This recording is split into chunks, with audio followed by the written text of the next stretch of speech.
When I joined via Zoom by Baby Tyawa, who's the acting secretary to Parliament. A very good afternoon to you, ma'am. Thanks very much for being with us here on SABC News. Good afternoon, and thank you so much for the invitation, ma'am.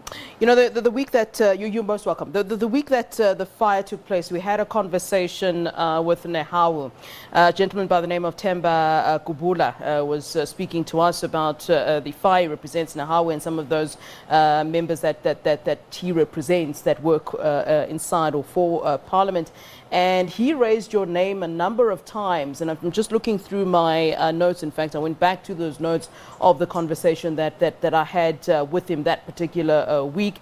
He said Ms. Tyawa she's the one that's responsible. This needs to be put on her head, the fact that this fire happened, and that there's been no accountability. He said that the health and safety is not taken seriously, and report of the investigation into the March 2021 fire, it was not taken seriously either, and what came out of that. I wonder what your response then to that is. I think it was difficult perhaps to get a hold of you during that week to respond to it, but now that I have you on air, could you please respond to what Mr. Kubula from Nehawu had to say?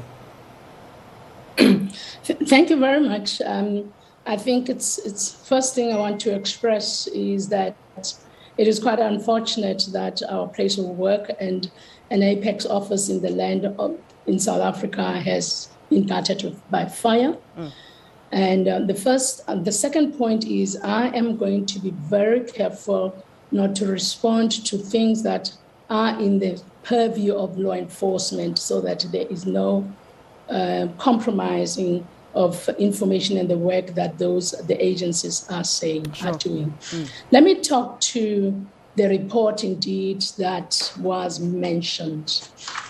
The report of occupational health and safety was commissioned by Parliament, by us, by myself.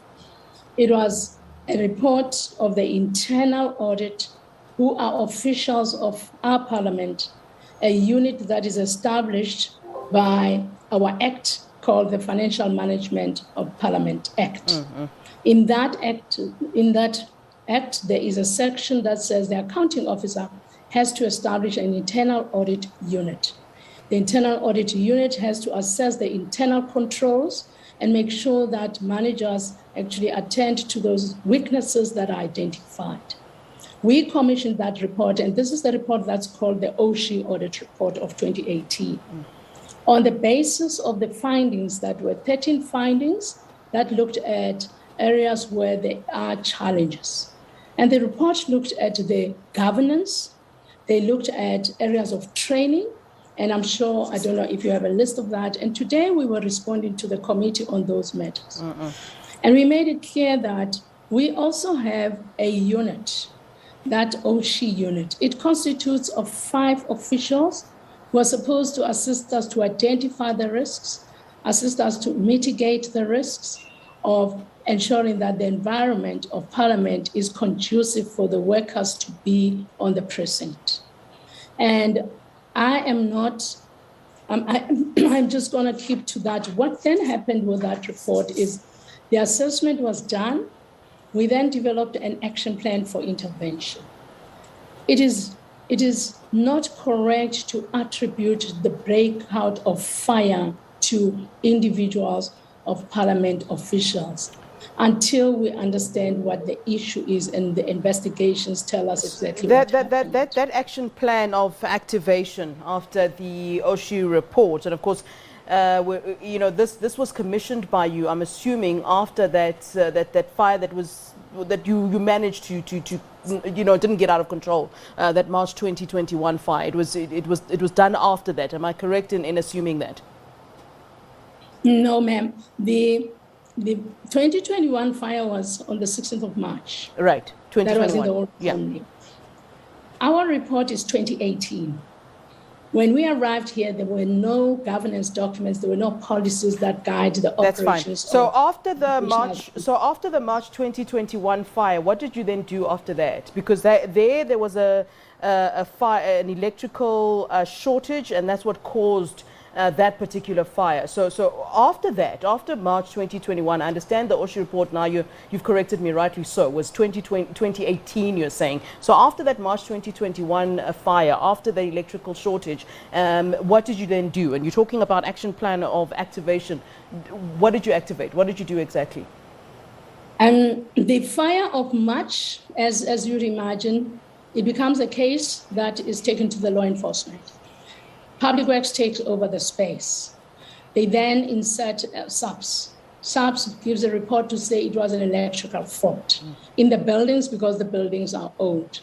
The place is secured and cordoned off.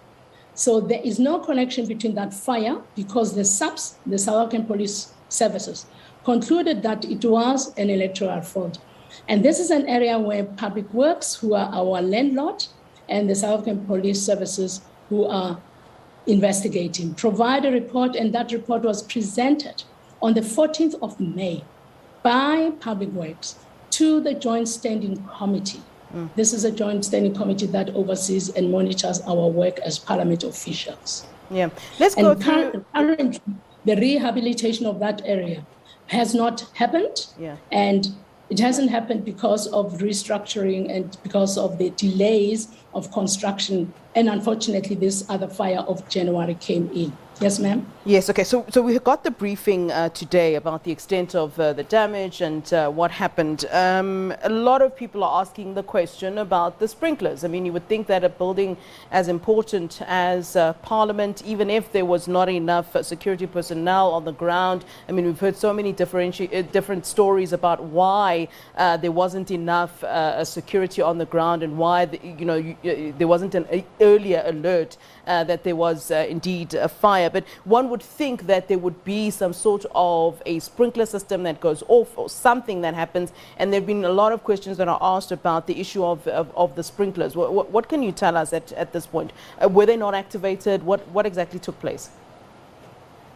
I'm happy to tell you that I've got no specialty in that area at all. No, you don't have specialty, ma'am, but I'm sure you know what happened with the sprinklers.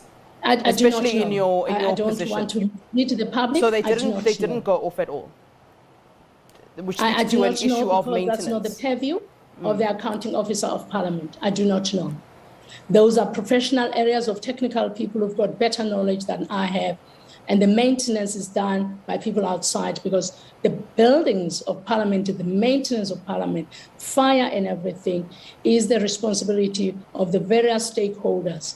I mean, this is an important issue. Have you not bothered to find out and to ask, what happened? Why was there not a situation where the sprinklers were indeed activated or something happened so that it would have prevented such a huge fire from happening?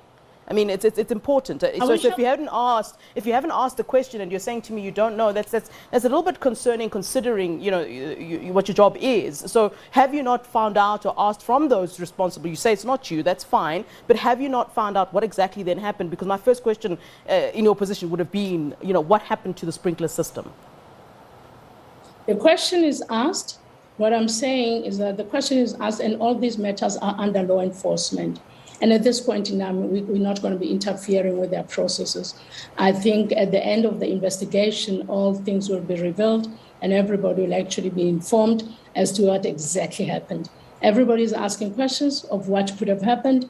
No one has the answers, inclusive of myself, and we are asking questions, hence all of these matters under law enforcement.